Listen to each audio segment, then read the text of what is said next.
learn some Torah together as we get on the road to Mount Sinai. All right, let me share my screen with you. Like about a second. Let's try this again. There we go.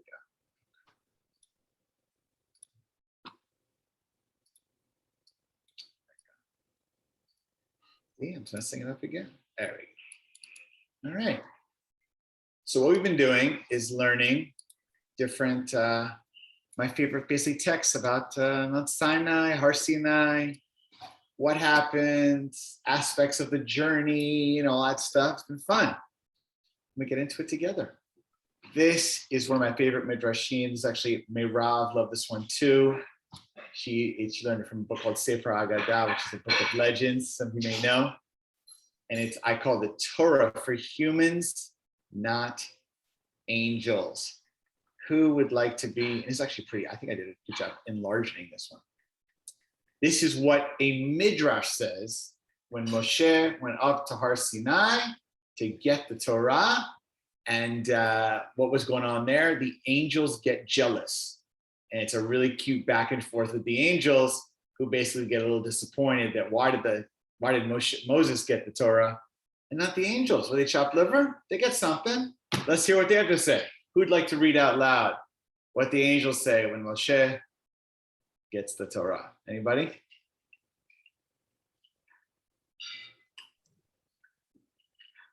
No.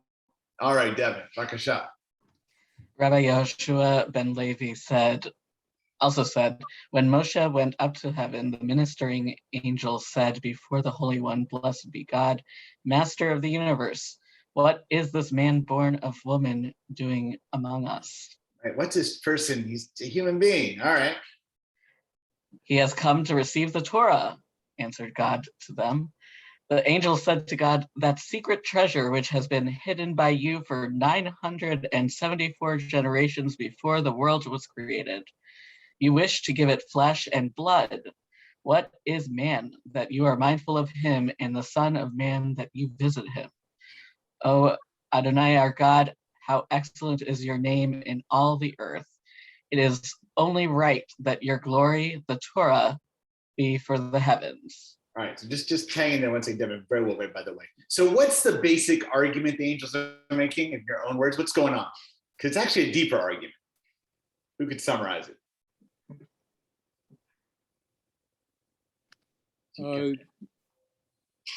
Man's not good enough to receive the Torah. I have a question, though, of mathematics. How can there be generations before the world is created? What would be 974 versus one generation before the Torah was created? Hey, Sam, if you were truly an angel, you know the answer to that question. That's true. So that's proof I'm not. I am not an angel, but I have a suspicion. Bakasha. What do you think, Devin? So, I think the angels have generations. And then there's the world, and then there's the people's generations, like the generations as we understand them in time. Okay. So then basically you're saying the angels think that they are better than because they have generations. What's up with the big number, basically? How would you explain that in your opinion? Oh, I guess, so I'm thinking of the Greek words kairos and chronos, and kairos time is God's time, and chronos time is man's time, or people's time. Yeah. And so this is maybe referring to kairos time, although I don't really like that because kairos time in Greek is typically used in Christian settings, but it's an interesting thought to apply here and think about the Greek. Right. So but first of all, it's very interesting. I mean, I have no great answer here. Anyone else have an idea? I have a thought. I don't have a clear idea. So my only thought is that this midrash, again, it's a midrash, it's a story, it's playing up, it's trying to paint a picture, right?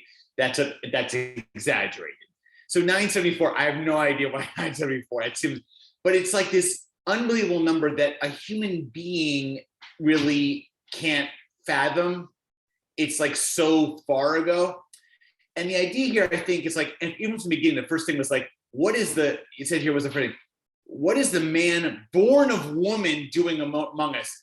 By the way, like, what else is a human being born of, right? So it's like, it's emphasizing in this early part of the story how human beings are so limited, they're so small, they're just one generation. They don't even know 900 generations. Like us angels, we're without a body, we don't have life and death, we don't have bodies in the typical way. Again, this is a fantasy here. So I don't get it. Rabbi, I thought I don't believe in angels. Okay, I understand. But this is like a story. It's a story. It's like a tale. Yeah.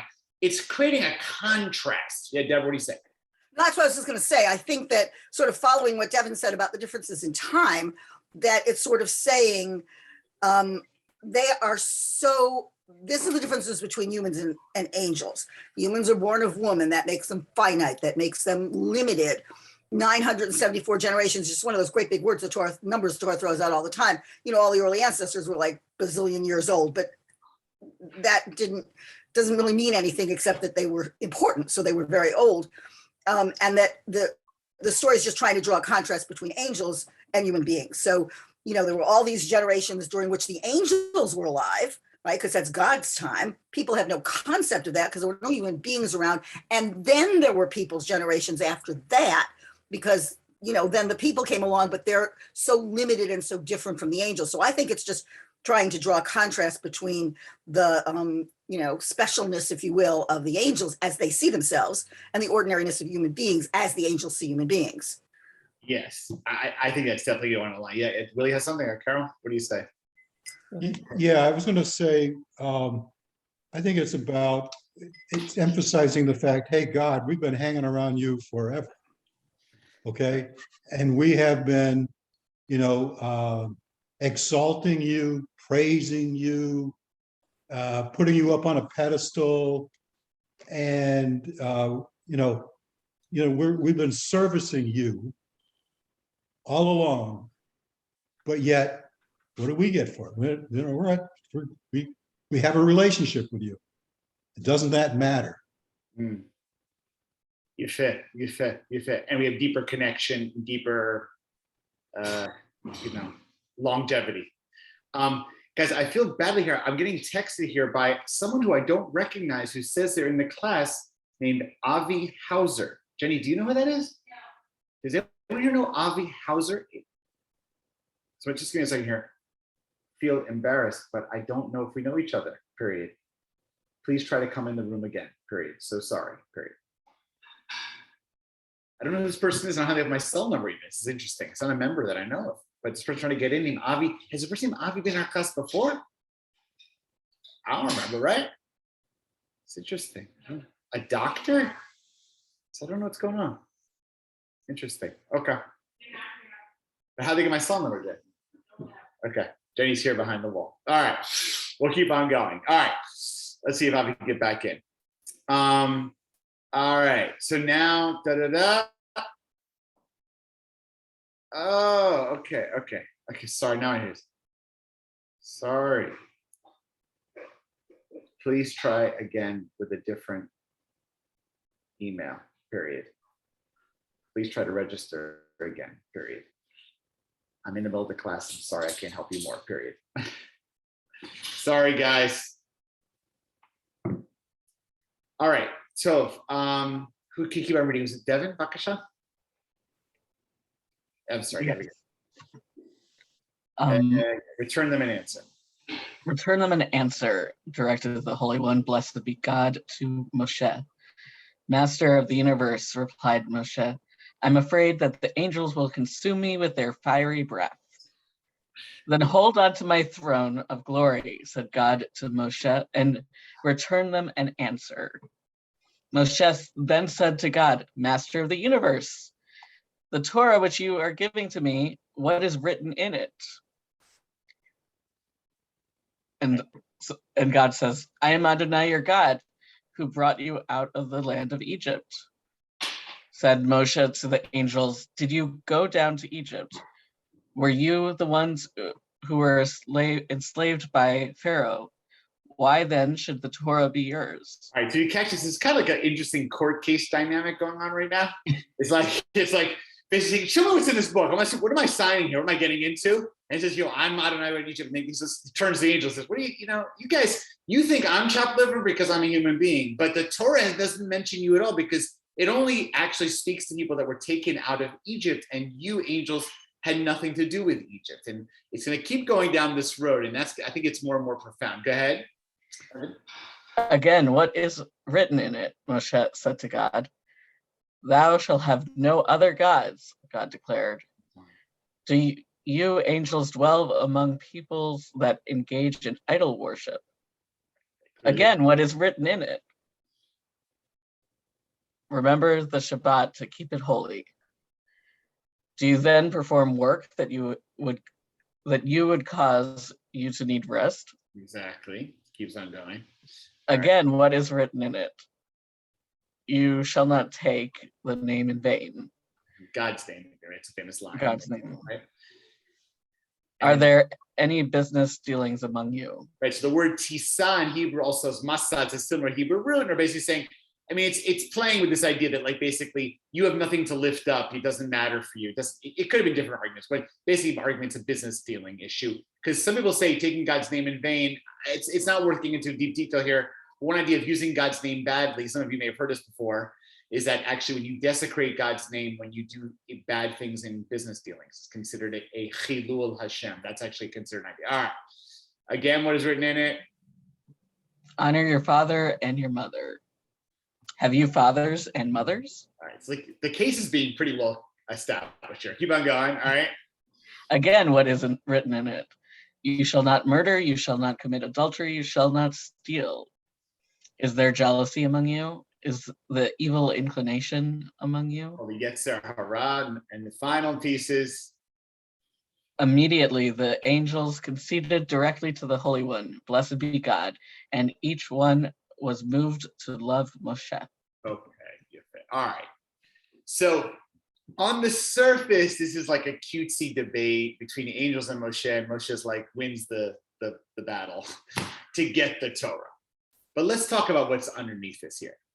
Because underneath this, I think, is a very profound, even modern contemporary quandary about people, especially I'd say non-Orthodox Jews, with the Torah. What would you say? What do you grab from this? What are the value or values underneath this debate? What do you see? I sort of see one. Good, Aaron. Is it because the Torah is not heavenly, or it's not as divine compared to when it's in human hands? Is that one of them? I knew it. Yeah, don't have to ask. Yeah, yeah. So it's, first of all, we've studied this before. The Torah is not in heaven. That's a famous line. I think Deborah brought before. We discussed it before. That the Torah is down with the people. The Torah is not actually meant for the angels. The Torah is actually meant for human beings. So it's down here with us. Now, but the second piece of that is that, typically can be a negative feeling about it. Yeah, Deborah, what do you say?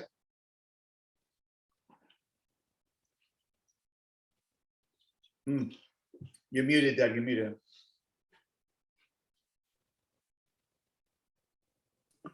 And I'm so rarely quiet. I think it's saying that the Torah is given to those who need it. I guess it goes back to what we talked about in the first session. The Torah is given to those who need it and in the way that they need it. And I think that this really says the Torah is a living, breathing, growing document, for want of a better word, that the angels don't need it. They're perfect the way they are. They live in accordance to the way they exist, in accordance to the way that God created them, or however they were created, to be perfect. But human beings aren't. We need help. We need instruction. We need support.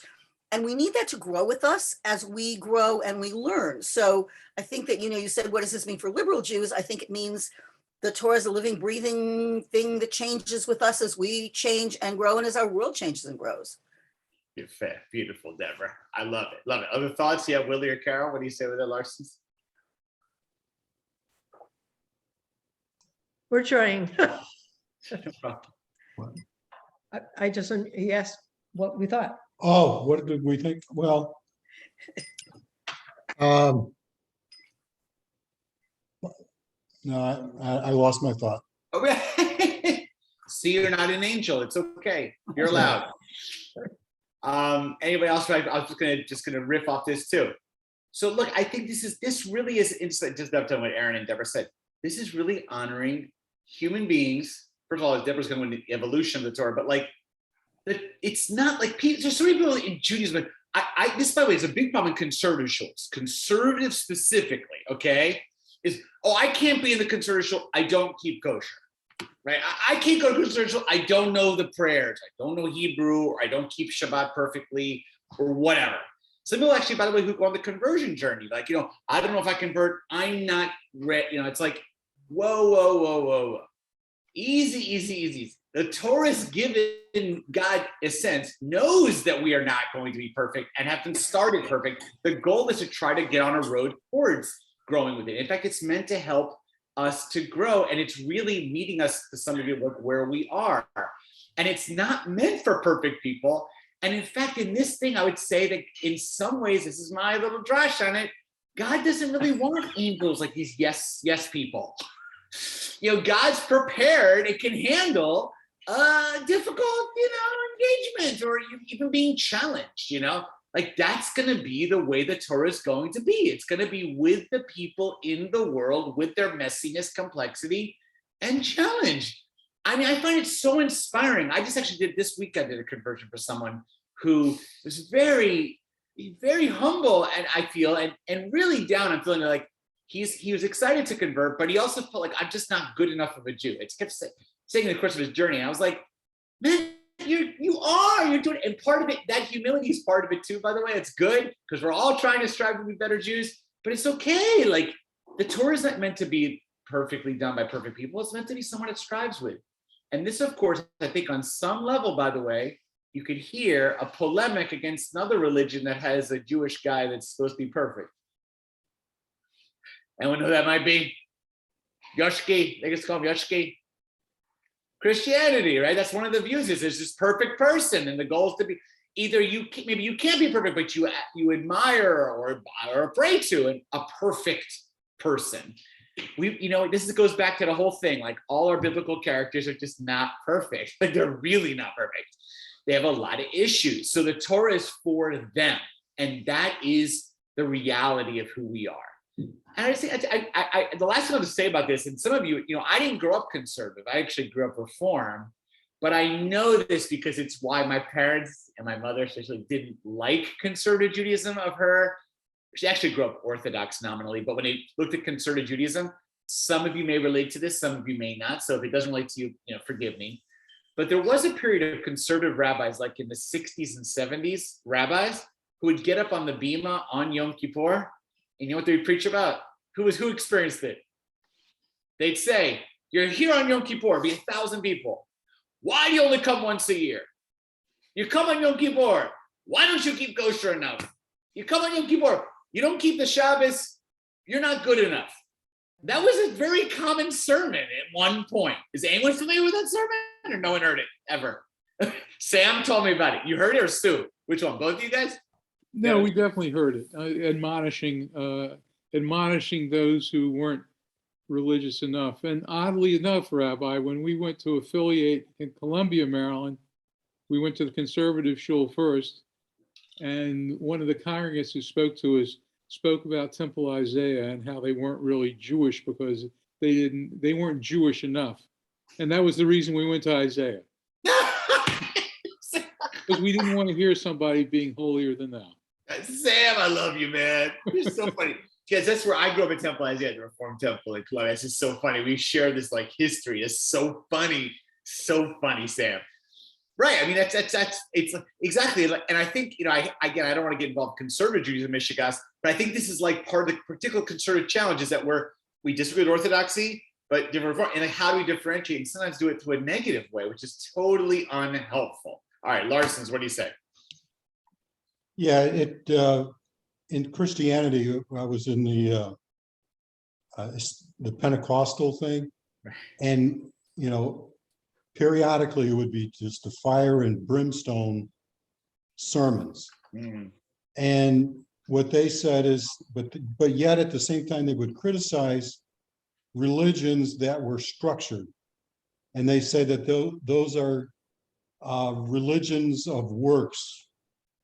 But when you really think about it, in Judaism is more like a target to shoot for. Nice.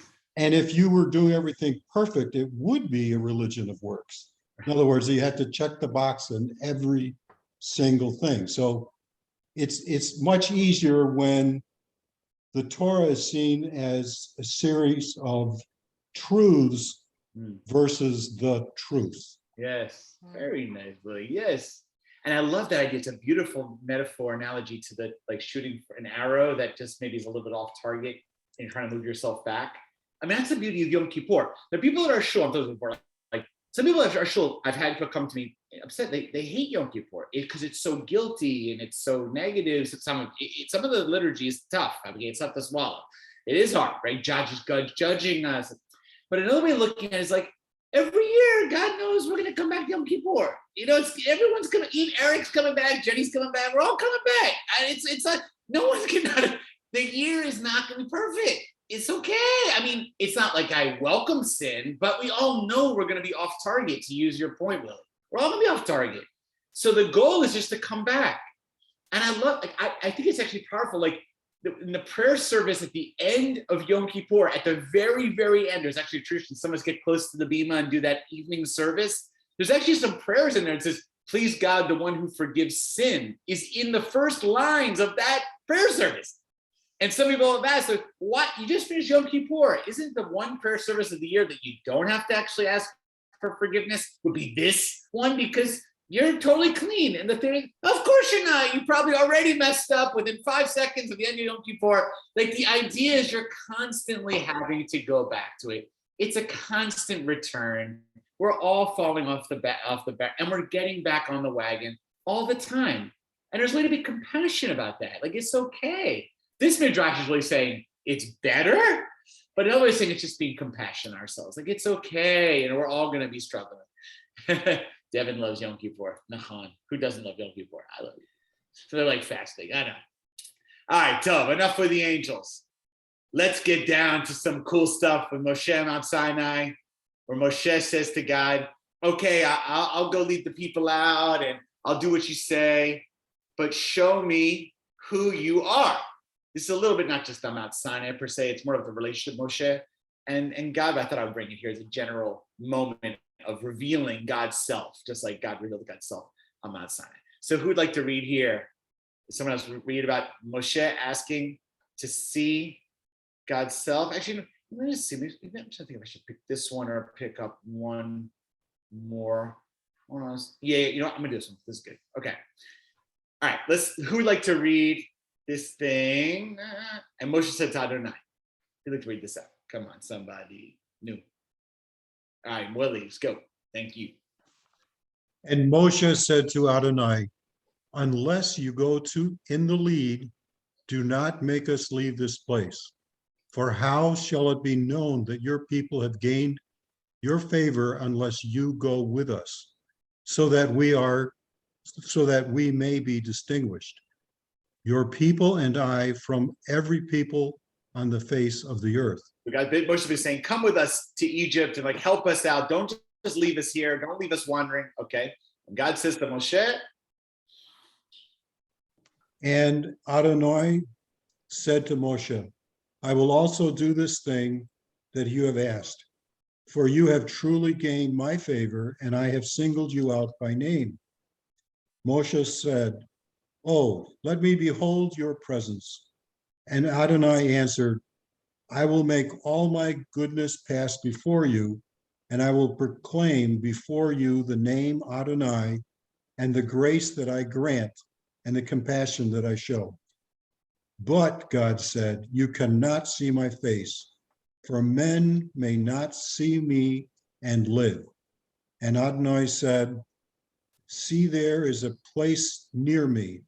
Station yourself on the rock, and as my presence passes by, I will put you in the cleft of the rock and shield you with my hand until I have passed by. Then I will take my hand away, and you will see my back, but my face you must not, but my face must not be seen. Okay, it's one of my favorite passages in the whole Torah. It's so awesome, right? I see Sharon's enjoying it too. It's an awesome passage. It's just basically like, okay, I'll do what you said. I'll receive the Torah. I'll free the people. Stay with us. Don't leave us hanging. I need you to walk with us, okay? But in addition, I need to know you. I want to see who you are. And God basically says, I can't do that, but I'll bring you second best. I'll hide you in a rock. I'll pass by some kind of presence. You'll see my back, and it wasn't God as a back. It's confusing, but something like this, some experience of God you'll feel. So really, really close, but not fully my face, because no one can see my face and live. Now the commentary here by this is a commentary written in English of the Rashbam. It's the grandchild of Rashi, and I'll read it here. It says, one has to wonder how the heart of our master Moshe could become so full as to desire to enjoy the radiance of the Shekhinah, which is God's presence. So it's a Hebrew word for God's presence. When earlier is written in praise of Moshe, Moshe hid his face for he's afraid to look at God. So you remember when God first experienced at the burning bush, I believe, and says to Moshe, Moshe actually turns his face away, and like Moses knows he can't look at God. And we also know there's a famous story. What else is in Genesis where someone looks to God and turns to salt? Who knows that story? Lot's wife. What's that? Lot's wife. Lot's wife, exactly. So there's like a knowledge in the Torah. I mean, it's a different story, but that you're not supposed to look at God because you could either get killed or salt or whatever. So, and even Moshe knows in an earlier moment not to look at God. So the contradiction, well, then why does he want to see God now? Doesn't he know it's not possible? So the question, the koshi, the difficulty is, why does Moses want to see God when Moses already knows he shouldn't see God?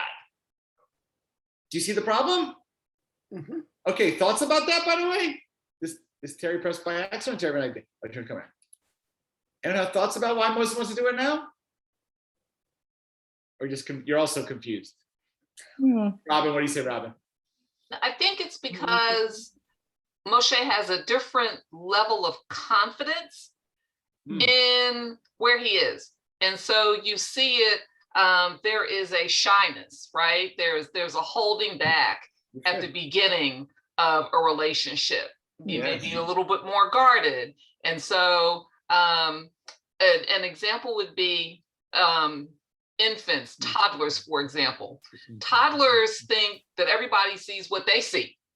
Their peripheral vision is not as developed as an adult. Their perception is not as developed. And so at one point, they're very shy and very bashful. And to Moshe, this is brand new. I don't know what to do. I'm not sure about things. So I want to hide because I'm not sure that I want to be fully seen. And as that relationship matures and as he develops and he does more, then he's got a different perception. And he's thinking now is a time where you fully see me. I would like to see more of you. Even if I can't see all of you, I do want to see more of you. So now I'm eyes wide open. I'd like to see. It's such a beautiful, compassionate, and loving read, Robert. I really like that. It's also speaking to Moshe's like growth of relationship, maturity of himself, also maturity in relationship with God. It's a very beautiful read. It's not exactly the way you can see the commentary goes a little bit different direction, but I love that idea. It's beautiful. All right, Sam or Sue, who's over there, and then Deborah, what do you say? It's just kind of the same thing. If when God revealed God's self at the burning bush, it was like, whoa, what the heck is going on here? This bush not being consumed by fire, and this voice is coming out. By now, he's been up the mountain, he's been back down and up and down, and they've been chatting, and it's about time to make formal introductions. So, I love this evolution. The time's come in our relationship to get to know each other better. Yes, it's said there. All right, Deborah, what do you say? Well, I was thinking more in terms of it's a leadership issue for Moshe. At the bush, he says to Adonai, "What's your name? What am I going to say to these people? What am I going to tell them?" Because they live in a world where gods have names. Yeah. And in my opinion, Adonai's answer is less than helpful. But he does say, this is what you should tell them. My name is. And I wonder if this is sort of the same kind of thing. Moshe says, if I'm going to lead these people, I need to know more about who you are. I need to reassure them. I need to be able to say to them, this is the God, this is the God's name, this is God's name, this is what this God is about. and this God is going to come with us, right? Because the people are being asked to make an enormous leap of faith, and they're not the ones that had the encounter. It's Moshe had that encounter. So he has to communicate that to these people that have no reason to trust him, right? He's not one of them in any kind of real experience. And I think he's trying to find ways to sort of communicate that to the people so that they'll have faith in him, because that's really what's being asked, so that he can then lead them in the way that he's being instructed to lead them. Because the faith in God is his, it's not theirs. They don't have that experience yet. Right. He's like, has to build a case. Yeah. Cool. Yeah, I love it. Yeah. What do you say, Aaron? And then Sharon? Aaron, what do you say? So I know that like in Judaism, God is incorporeal. There's no, even though it uses the language of face and back, God has no physical body. And so I tend to think of these as more like metaphors. You know, the face is something that's very, I guess to put it, it's sort of, well, compared to the back to me is more permissive and, you know, a bit, you know, sorry, I'm trying to find the words, a bit, you know, it's something that anyone can sort of deal with compared to the face, which is more kind of authority and a more, I guess it requires a greater degree of focus and things versus the back, which I think leads to a more personal, it's more impersonal, but it's sort of, I guess it's a more gentle way of dealing with God is what I mean. I love it. You're basically seeing as metaphor. I mean, on some level, at the back could, instead of it's a rejecting back, maybe it's more like I'll be softer with you or something like that. I'm welcoming you to come behind me, but not forcing something more intense from the front. I think it's a powerful idea. I've heard people read this as like the back is like you only understand God after God was in your experience, as opposed to in the present. It's harder. I've heard other things like this, but this is beautiful. You're fair. Sharon, what do you say? So, sort of playing off of what Deborah was talking about, I heard this midrash recently, and I can't remember if I mentioned it in this class or not, but what I heard was that the burning bush was actually burning for the whole 400 years that the Israelites were enslaved. And that other people walked by and either didn't notice it or didn't want to stop or didn't have the courage to stop. And Moses was the one that did. Yes. And I just kind of loved that idea. Like that had never occurred to me that Moses wasn't the first one to have seen the burning bush and to have, sort of witnessed some presence of God. But he was the one that, stopped and sort of dove into it. But I would think that early on, when he first saw the burning bush, he was like afraid and confused and, what is this all about? And as Deborah was saying, then, now he's seen God's wonders and he can see, what's the power of God and he has matured and now he's like, okay, I'm a leader now, but I still need your help. Yes. I love that. I don't know if you mentioned this, Pastor Anna, but I've heard a similar, interpretations. That's awesome. Like Moses' ability to be aware, to be conscious, to be courageous, to look closer. I mean, part of this is he has a little chutzpah, right? He's willing to, but that chutzpah is a good thing. Like you have a desire, you have curiosity, and you're willing to ask questions. You're willing to say, I know something. Some people just don't say, I hear something strange, and they just want to go the other direction. He goes to it. It's all kind of cool leadership qualities in a way, but it's also like God says, like you can't have everything though, right? You'll get some of me. Maybe it's just my back, and Aaron's just maybe it's like a way to enter that's kind of more inviting because the face may be too intense or too authoritative. But there's gonna be a piece of me you're never gonna fully understand. You're not gonna fully grasp. Nobody can, Yeah, Willie, what do you say? Well, I would look at it as that I think maybe Moses felt that he's about to make a transaction. And I would think that in the early societies, if you made a transaction, it was one-on-one. And you may say, well, he had a transaction with God before, and that's at the burning bush. But At that point, God was just telling him what to do. And, to basically be a follower, to follow me, follow my lead type of thing. Yeah. And so it was, And now it's back and forth. and now it's more back and forth, and that, he's feeling that he's getting something special, but he understands that there's a commitment here, and there's something in it certainly for the Jewish people, but there's something in it for God as well. So it's a transaction. So he wanted to do it face to face. More, yeah. Mano a mano, something like this. Yes, I like that. I like that. It fit. All right. Let's look at this last commentary here about this whole issue, about this potential contradiction. You guys see this not a contradiction, but an evolution. But some say is a contradiction here. All right. Who would like to say it is taught in the name of Menachem Mendel? Who'd like to read this out loud? Somebody? Come on, guys. Somebody new? Well, I'll read it if nobody else will. Deborah, do it, please. Okay. It is taught in the name of Menachem Mendel. The great hazard is that one will be filled with himself or herself, with conceit, with self-satisfaction, feelings which are nothing less than idol worship.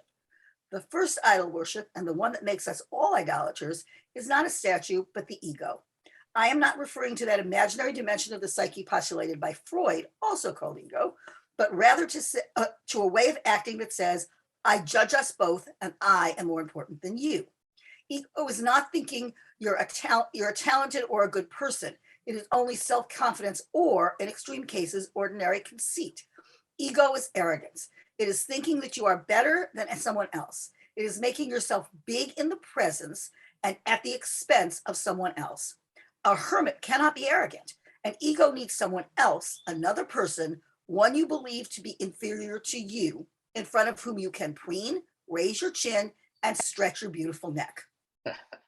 The ultimate fantasy is not just judging yourself to be better than others, but trying to make yourself so important that you imagine you can do whatever you please and still live forever.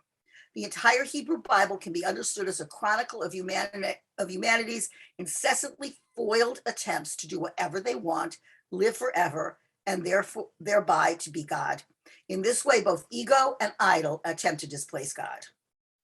The prohibition against idolatry, in effect, also prohibits egotism, self-centeredness at the expense of someone else. Self-centeredness at the expense of someone else is the root of being a mean person.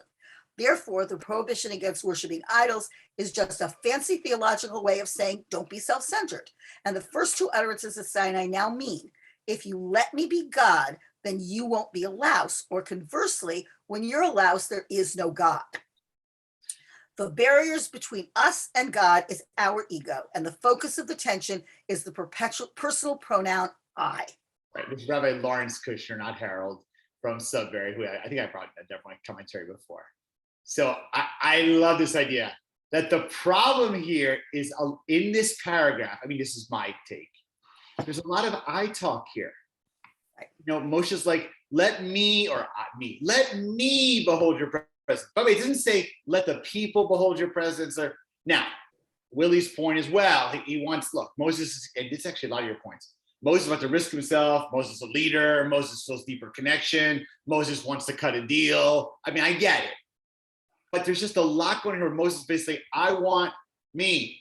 And in a sense, one read of this whole thing is God saying is, the reason I can't show you my full face is because it's too, you then will, I don't know, somehow you will, I mean, like, if you could remove your I-ness and you could lessen your ego, then maybe I can get connected to you. But because you're so full of yourself, Moses, on some level, then I can't get there. I'm going to only show you my back because I want to, and I guess, remind you that you're not me, that we are different, and that we have a separation between us. Because once you think that you're that much on the level with me, perhaps you're going to feel like you're better than everybody else in the whole world. Like, there's some worry here about too much of an ego, even in Moshe. So Moses knows he can't see God. He asks anyway, is he's kind of pushing his own chutzpah too far, maybe. Maybe. I sense you guys don't like this because you guys like the building relationship. But I like this idea of like God saying, until here, you're really special, but you're no special than any other human being. You're not getting any closer. that's going too far for your ego. What do you think? You buy it, not buy it? I buy it. How so, Robin? What do you say? Any thoughts on it? I buy it because Moshe, was exposed to idolatry in the household of Pharaoh when he was growing up. And one of the things that we knew about Pharaoh's heart being hardened is because Pharaoh deified himself, and so did generally the people of Mizraim, right? Pharaoh is a god. And so no matter how far Moshe thought he had outrun that, he really hadn't, right? And so I think it's a little comeuppance for his hubris, like, okay, you ascended this height in Mizraim, and then you kind of got knocked down a peg or two, and then you ascended again. And so he still didn't get the message, that you are not God, you are not a deity, and there's only so far that you can travel, and that's it.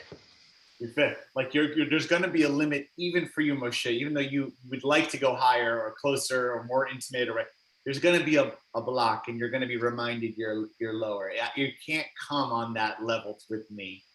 And I just want to add just another piece. This I think is another way of looking at it, or another refraction, is that in order to receive Torah, in order to receive it, the person who receives it has to think that they need it.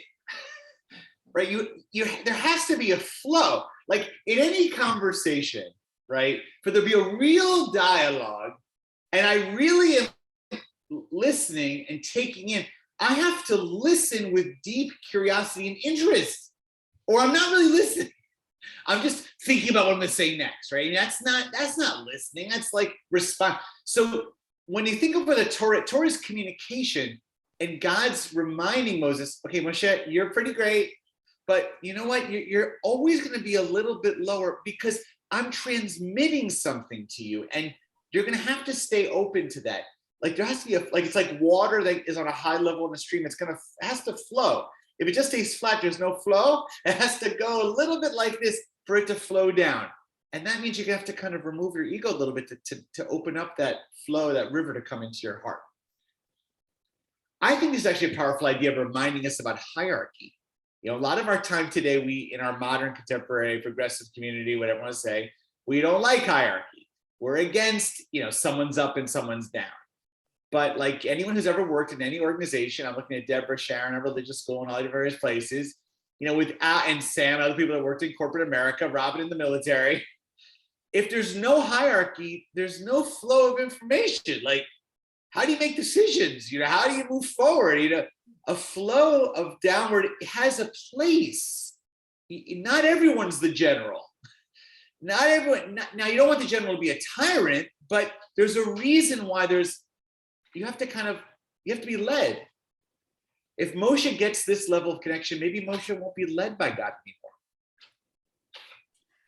It's like, I think about something like with parents, like sometimes like a parent, there's certain things a parent maybe shouldn't reveal to their kids because they're always the parent. They're always the teacher. I don't know, something like that. Deborah, what do you say? I was just going to say that, I hear what you're saying. And I've certainly been in collaboratives where it's incredibly difficult to get anything done or make any decisions because, of course, it's collaborative rather than hierarchical. But I'm also going to make an argument that is a I'm trying not to be stereotypical here, but that is a let's say stereotypically masculine way of looking at the world. And one of the things that people have that studies have shown is that in female-led organizations, they tend to be more collaborative. They tend to be more cooperative. They tend to be more tending to the feelings and the ideas and the wants and desires of the group as opposed to the leader, which isn't to say that someone doesn't eventually make decisions, but the whole decision-making process is more collaborative, and generally speaking, in the longer term, they tend to be more successful organizations. So I think that there's a I mean, I would argue that it's pretty clear that men wrote this book, but that's another issue. But I think there's a tension here because they're talking about the Shekhinah, the indwelling presence of God, but somehow Moshe can't receive that. But isn't that the indwelling presence of God? So where then do we as human beings encounter that indwelling presence, which is not to say that we're God, but somehow we're in a, while we were talking, I was looking up what we were meant by I thou. We're in that kind of a relationship. And so I would argue that I find, I guess I'm not buying that. I guess that's what I want to say. I totally, and I think it's an excellent point. It's like, maybe there's something more of a finer, there's more nuance in these two different models. Absolutely, I hear you. And more in successful models, not just one that's hierarchy based. I hear you. I accept that. All right, Chevra, we're gonna go for one last one, and this might be one of my most favorite. It's a little, hang in there. It's a little esoteric at first, but this is one of my favorite Torah. I'm gonna skip past this one. I'm gonna go to one that's like one of my favorite. Down, no, this. I'm gonna go to this last one. I'm gonna do this one here. Okay, it's this one here. I have two favorites at the end here. Okay, I'm gonna let people off the hook. This is the last one I learned tonight. I'll read it. So when we got to Torah, there's a famous phrase, Naaseh v'nishma. What does it mean? We will do. Naaseh means we will do, and Nishma says we will hear or we will learn. Shema can mean hear or learning. And the famous quandary is, wait a second. We get the Torah and it says, Naaseh, we will do and then we'll hear it? Like, how can it be that you first going to start doing the Torah and then you're going to hear what it says? It seems completely backwards. It should say, Nishma, we'll hear, v'naaseh, and then we'll do it. Like, that's the normal behavior. So this is a big debate about how does it mean that first, and by the way, Nishma, like Shema can mean hear, it can mean understand, but the point is, it seems backwards that you should first hear or understand something, and then you should do it. So they're already raising this question here. How can it possibly be? Now, I wrote here, just to be aware, on Shavuot, which is coming in a couple of weeks from now, like a month now approximately, all right? There's the famous Haftarah from the prophet Ezekiel. Who knows Ezekiel, basically? What's it about? I'm sure Deborah knows. Deborah, what's the crazy? Ezekiel's one of my favorites. Ezekiel's like totally Looney Tunes. But it's all about visions of God and God's presence and the temple and the revitalization of the people. Ezekiel was a prophet of the exile and the revitalization of the people in the land.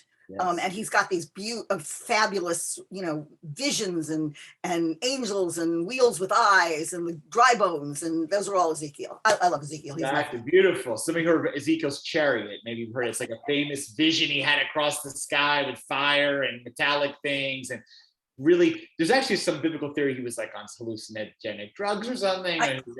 When I teach this, I always say to the kids, there was a theory when I was in college. Ezekiel was a big deal. He was very popular, even with people who didn't read the Bible, for obvious reasons. And certainly was the theory that Ezekiel had been indulging in things that maybe were not exactly legal. For sure. Exactly.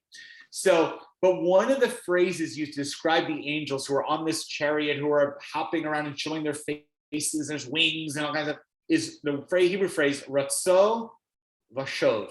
Ratzo comes from the Hebrew root ratz, which means to run, like kind of to go. And shov, from the word tshuva, means to return. And the way it's described, it's like they went up and back, up and down, like back and forth. Ratzo vashov means like back and forth, up and down. So this rabbi is going to connect these two ideas. Why is it that we say first we're going to do and then we're going to understand, which already seems problematic? And why is it the angels described in Ezekiel, which is a God vision, are going up and going down? And he's going to make a connection to these two pieces of background. So check this out here. All right, this is what he says. This is a Hasidic rabbi, a mystical rabbi. One was trying to ascertain how it is possible to do before one understands what needs to be done. And how is it that God was glorified by this order of first doing and then only understanding? Because one of the midrashim we skipped through is that God is actually given a lot of glory by the fact that first we did all the mitzvot before we even understood them. Generally, that is not the Jewish way. Like, we're so committed to understanding. This does not make any sense how the Torah could do this. But check this out. The truth is that a human being is not able to consistently maintain his or her spiritual level, for the flow of divine energy goes back and forth. It's ratzo v'shov. It comes and it disappears. That is to say, when a person is cleaving to God, he or she feels the divine energy flow and the enjoyment of it. And only afterwards the feeling disappears and they fall from their spiritual plane. So just follow this for a second. In explaining this, one can understand some of the greatest secrets of the Torah. For example, why does a person ever need to fall from his or her spiritual level? One explanation is that this happens so that the person will then come to an even higher spiritual level afterwards. For in every spiritual encounter, there must first be a sense of absence, before there can be a sense of presence. And when spiritual seekers wish to rise up to a higher spiritual plane, first they must experience the absence. This is why a person must fall from his or her current spiritual level. Let me just finish up here. Just follow me for a second. Hang in there. Behold, a person must fall from their spiritual level, so they will work hard to ascend back to that place. To do so, one must fervently believe that God's presence fills the entire world, that there is no place of God's devoid of God's presence, and that the feeling of God's absence is only a reflection of the fact that God has super contracted himself. And all this comes as a background to explain why doing comes before understanding. That even when a person falls from a high spiritual plane where they are cleaving to God, only after that fall will they fully understand God by intensely focusing on a desire for God's presence. They will rise to an even higher spiritual level. This is the essence of what happened in receiving the Torah by Israel. God felt glorified by the fact that Israel believed the Torah and its full truth, and they understood the truth of its message, and that Israel committed to always cleaving to God and to never separate from God, except in those instances when they would, from time to time, fall from their high spiritual level. But in those instances, it was not that God disappeared. Rather, it was simply that Israel had lost a sense of God's presence. All right, let me this is a little esoteric, but hang in there. Okay, here's his principle. Here's the rabbi's principle, all right? Spiritual life has ups and it has downs. There are times where we feel deeply connected to a power beyond us. Often those are few and far between, but they exist. And we spend most of life feeling like, where is God? Oy vey, I feel totally disconnected. Why am I lighting these Shabbat candles? I lit the Shabbat candles last week and it felt so spiritual and so amazing. And I loved it. And I felt like I was feeling connected to my ancestors and God and spirituality. And this week I'm lighting the candles and it feels like I'm making chopped liver. Like, what happened? How did this difference happen? By the way, the same thing happens in anything that we generally love, right? A great teacher loves their classroom one day and says, this is the most amazing thing. I can't believe it. They walk in 10 minutes later after the break and they're like, oh my God, this class sucks and these people are stupid and I can't stand this and I feel totally disconnected and why am I doing this? And, or I have a really close relationship with someone and we're feeling really connected. And we come back later and it's like, as Jenny says, there's a famous teacher, Sylvia Borstein, says, after the ecstasy, the laundry, right? I mean, there's like a lot of life can't often be lived on this very powerful, intense, spiritual, emotional plane. A lot of life is lived. Moments you have this kind of moments of deep connection and you feel a part of something greater. And then a lot of life you fall down and you don't feel that. So what does he say? Everyone understands what I'm talking about now about this difference between living life on a high level and then falling to a lower level. Do you understand what I'm talking about? Yeah, in your own way? Okay. So he says, instead of getting angry at yourself that most of life is lived down, when you really would love to live up with this God and spirituality, a lot of life, he says, but that is actually good. Why? Because when you fall down and you feel like, oh my God, why am I doing this? I don't feel connected to this person or to this job or this work or this mitzvah. You then feel motivated to go back to that place, which makes you work really, really hard to get back to that high spiritual plane. In fact, he calls that ratzo v'shov, going back and forth. That the going back and forth is like a rubber band, right? Like the rubber band, when it gets stretched out, that's what makes it come back together. So the reason why we fall from this deep connection with God, or what do you want to call it, or Judaism or the Torah, is because it actually is a motivator to go back to it. Like, so some people say to me, for example, like, Rabbi, like, COVID's been so terrible. I miss the shul. I have to admit to you, as a rabbi, that isn't the worst thing I've ever heard. Okay? I like that people miss the shul, right? Because hopefully that's gonna motivate them to come back to shul. Because they remember what that feeling was like.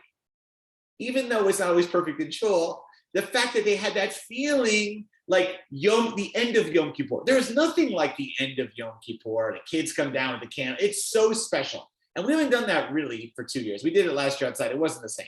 We haven't done that. It really miss it. I miss it a lot. It's really painful. That's bad feeling, but it's not a terrible, it motivates to want to get back to it. And that's a good thing. So what he's basically saying is that when it says to do first and then understand, he said sometimes we're going to do things, I'm going to feel totally connected, and then we're going to kind of feel separated. We'll understand that we're separated. That's the understanding, is that we've fallen from a high plane, and that will move us to go back to connecting and doing again. It's an ongoing like kind of cycle, that life is a set of eternal moments that don't last that long, they're brief. And that's, instead of looking at that as bad, look at that as okay, but it's a motivator to bring you back. And that's actually the spiritual life. Spiritual life is spent like in spirals. And that's okay. That's how we live. We can't live on the top of Mount Sinai all the time. We're gonna be down in the bottom of the mountain most of life. And that's okay. But we strive to go back up the mountain. And that's the whole point. Okay, that's my explanation. Any questions about that? Or do you want to challenge me about it? Deborah, what do you say? Well, I don't want to challenge you. I was actually, when you were talking, I was thinking about sort of what we talked about at the very beginning, the idea of works and faith, which is, one of those tensions with Christianity. That I think that this is the reason that so much of Judaism appears to focus on works. You light the candles, and the way that you light the candles is important. And what you actually believe about lighting the candles, okay, but you light the candles, or you go to shul, or whatever it is that we do, because that's the hook. That's the thing that connects us to a deeper meaning. And if we hang on to that thread, because most of the time we are really just hanging on by a thread, but if we hang on to that, then we can reel ourselves back to that place, or we can be reeled back to that place, which is at a level of faith. I heard I took a workshop one time with this guy who had been at the American Jewish University, or that's not what it was called in those days. And he was ordained there. And one of the requirements was that you had to come to Minyan every morning. And Elliot Dorff was then the chancellor, and he said, Rabbi Dorff, I don't get anything out of this. And Rabbi Dorff said, and if you don't come, you never will. Exactly. Right? He said, I daven at home and I get something out of it. He said, if you don't come, you never will. So I think that's what you're saying here, that it's that. And I think it's one of the beauties of Judaism, that there are so many very concrete things that we do that keep us connected in the time when most of our lives we spend feeling like we're just hanging on to that connection. Deborah, I could not say it better. Beautiful. A lot of life, sometimes lighting candles feels like you're washing the dishes. It's not that big, but once in a while, it's like you get the gates of heaven open. But if you don't light the candles every Friday, you're not gonna get the gates of heaven. That's the challenge. All right, let's go around here. Let's go to Sam and Sue, and then Aaron and Devin. Go ahead, Sam and Sue. What do you say? Souls. Okay, well, I would worry that once you go down or you lose it, you might not get back up, or it might be just too hard, or someone might give up. Yes. I mean, I keep thinking about, kids who take a year off after high school before going to college. The parents' worry is, will they actually go to college after that year off? They might just find that making money and having money in their pocket is too much fun. So I totally agree with you, by the way, as a parent of a teenager. I totally agree with you. You're 100% on the money. And I think what this rabbi is teaching is saying, look, the falling is not a great feeling. Mm.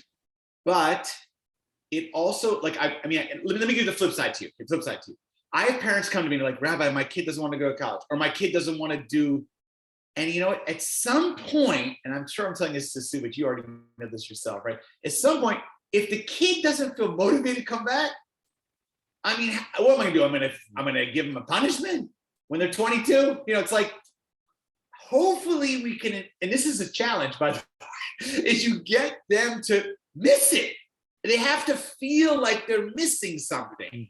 Like it's like the absence makes the heart grow fonder, but like if there's no heart growing fonder, then maybe they weren't in love to begin with. You know what I'm saying? It's like, it's a little bit of a test. You're right. Is the rubber band just gonna break and they go away? Or is the rubber band gonna be pulled and pull them back? And I don't know, you're right, it's a risk. I think you're right. You're giving the very nice, very smart, dark side of this teaching is that, well, we're gonna fall and maybe they'll fall away. And I feel like the flip side is, well, what's the alternative? I don't know. Can we force them to stay in it? No. I don't know. I don't know if you have thoughts, Sue. You hear what I'm saying? Yeah, absolutely. I mean, it's a real chance that people take, and it may not be just like a parent worrying about the child going back. It might be somebody worrying about his or herself being able to do it, to reach out and recover.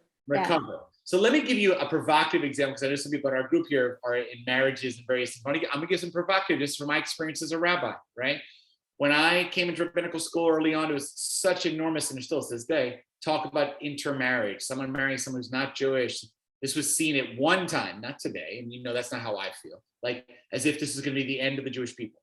That's not what I have seen many, many times is someone who's Jewish marries someone not Jewish, and they become more committed to Judaism. I don't know if you've seen this. I don't know if you've seen it. I've seen this. Yeah. Where Jews will say, sometimes the non-Jewish partner will say, well, this is so important to you. Well, then tell me why. And the Jewish partner has to explain, perhaps for the first time in their lives, why this is meaningful to them. Also, by the way, when the non-Jewish partner sometimes, again, I know we have some in this class, converts, it sometimes forces the Jewish-born partner to have to get off their duff and have to start, because the converting partner says, okay, you know what, I think I like this. Let's keep kosher. And the Jewish-born says, oh, come on, don't get so Jewish. What are you doing, right? It's like very interesting. So the fact that someone who's Jewish, quote unquote, travels farther away, they actually may come back very strong, very strong.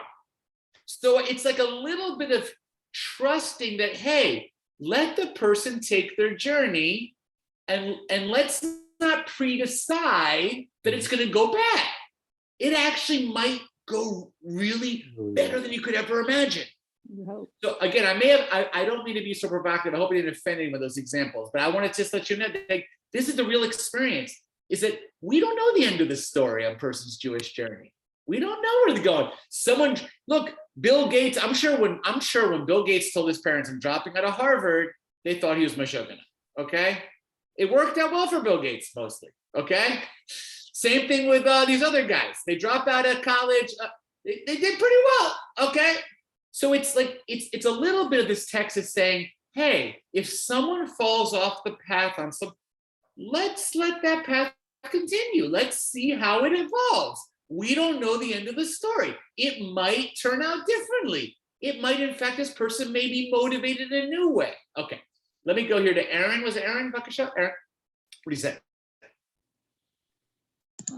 So in my conversion journey, I have found that I really relate to this idea of doing first and then understanding later. For me, you know, it was my first time lighting Shabbat candles. I didn't feel anything, honestly, but it came eventually to me why I've been drawn to Judaism. And that's because for me, the importance of mitzvot is that it takes the mundane and turns it into something holy. Yes. And anything can become a religious act because of it. And I think that is why I think the whole doing versus understanding thing is that you really only get to why it means something to you when you actually first do it, when you experience it. And that for me has been a part of my journey.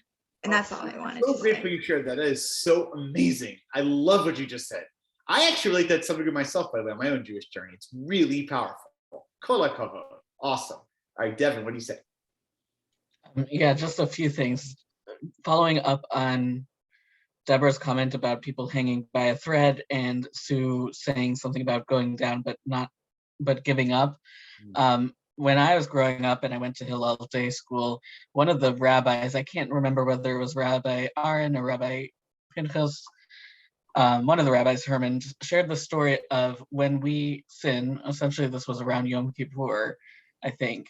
When we sin, it's like we cut a string between us and God.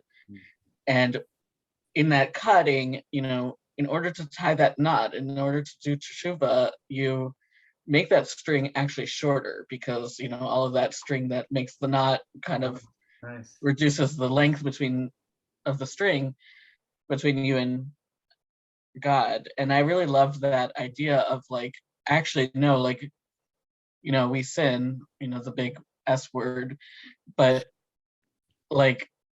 actually whatever we do, even if we don't understand what we're doing in order to return, we're actually able to get closer to God again and find our path back to God. Wow, that is a sim. I was using a rubber band metaphor, but that string is another cool analogy. Kol hakavod. That is awesome. All right, any last thoughts here before we kind of wrap it? So I hope this is an inspiration for the last one, guys, because it's like we may fall far from the Torah, or far from Judaism, or far from whatever, but that actually is not the end. That can be a new beginning. It's a new opportunity. Shavuot's coming again. We can come back to the Torah, and then even if we fall off the path, some call it off the derech, there's a way back. In fact, that could be a motivator on the way back. But I think to Sue's point as well is that hopefully we don't fall away completely, but hopefully we find our way, our journey back to the promised land, and back to the Torah, Mount Sinai together. Shavuot. Guys, it's been great to learn together. I'm so grateful for you guys. I thank God for you.